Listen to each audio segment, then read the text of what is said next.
Bienvenue pour cette exploration. Aujourd'hui, on aborde une question assez fondamentale. La foi, est-ce que ça vient seulement de la logique, des preuves qu'on peut accumuler, ou est-ce qu'il y a autre chose? Mhm. On va regarder ça via une perspective théologique particulière, issue de commentaires de textes islamiques. Oui, L'idée centrale, c'est que la foi, qu'on appelle iman dans ce contexte, eh bien ce ne serait pas juste le résultat d'un raisonnement. c'est ça. Plutôt une sorte de lumière intérieure, quelque chose que Dieu allumerait dans le cœur. Exactement. La source sur laquelle on s'appuie insiste beaucoup là-dessus. La foi comme un don, une illumination qui viendrait, d'ailleurs. Oui, pas quelque chose qu'on fabrique soi-même entièrement. C'est ça. Et pour marquer la différence avec les preuves, les indices matériels ou logiques, la source utilise des images assez parlantes. Mhm.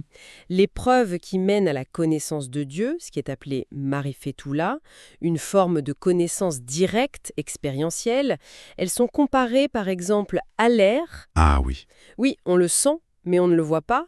Ou bien la lumière, on la voit, mais on ne peut pas la saisir, la tenir. Ou même l'eau, on la touche, mais elle nous échappe. d'accord. Donc des choses réelles, perceptibles, mais insaisissables en elles-mêmes. Voilà. Ce sont des témoins, des signes qui pointent vers une réalité, mais ils ne sont pas cette réalité ou la connaissance complète. Ils indiquent une direction, mais ce n'est pas la destination finale.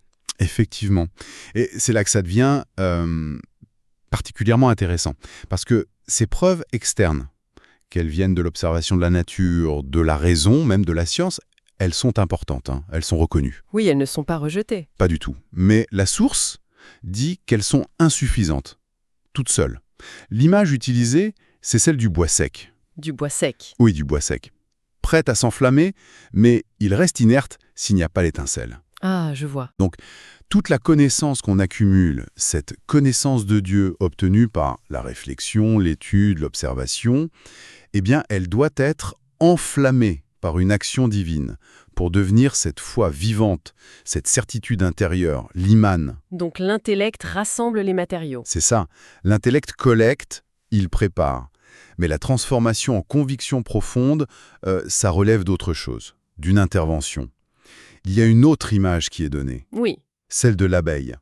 L'abeille collecte le nectar, ça ce sont les preuves, la connaissance, mais c'est une alchimie, disons, divine, dans la ruche, qui représente le cœur, qui transforme ce nectar en miel, la foi. c'est une belle image. Ça suggère vraiment que la foi dépasse la simple adhésion intellectuelle. Tout à fait. C'est une saveur différente, une autre dimension. Implique que notre attitude intérieure, notre réceptivité, ça joue un rôle crucial.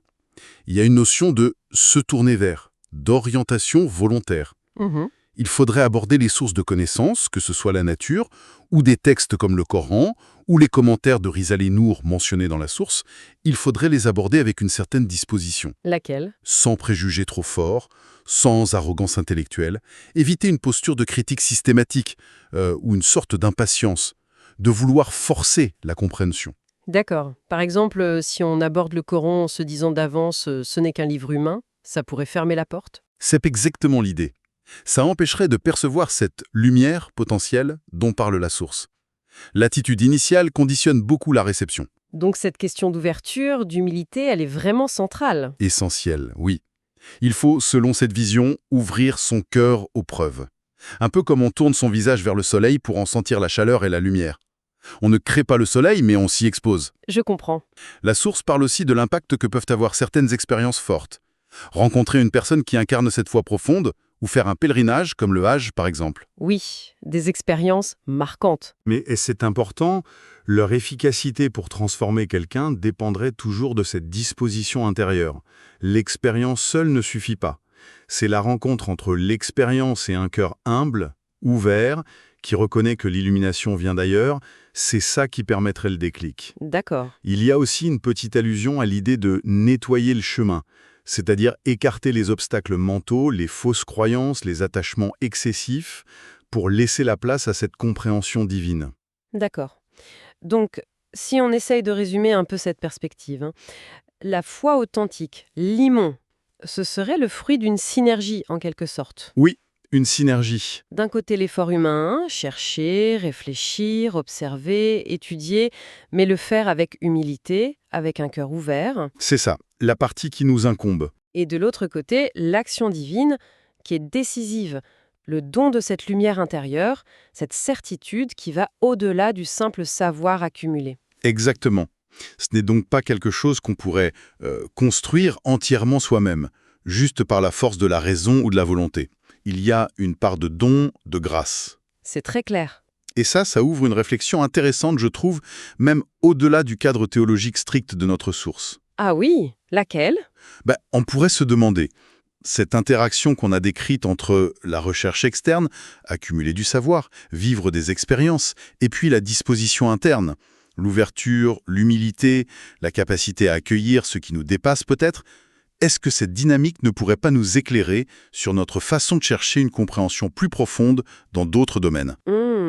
Comme quoi, par un exemple? Que ce soit en science, face à l'immensité de l'inconnu, ou en art, face à quelque chose de beau qui nous touche profondément, ou même, pourquoi pas, dans nos relations humaines. Quelle place on laisse à cette réceptivité intérieure, à côté de notre analyse, pour peut-être toucher à une vérité plus complète, plus vécue, une vérité qui ne soit pas juste intellectuelle? C'est une excellente question pour terminer. Ça invite à réfléchir à comment on aborde la connaissance et l'expérience en général. Merci beaucoup. Merci à vous.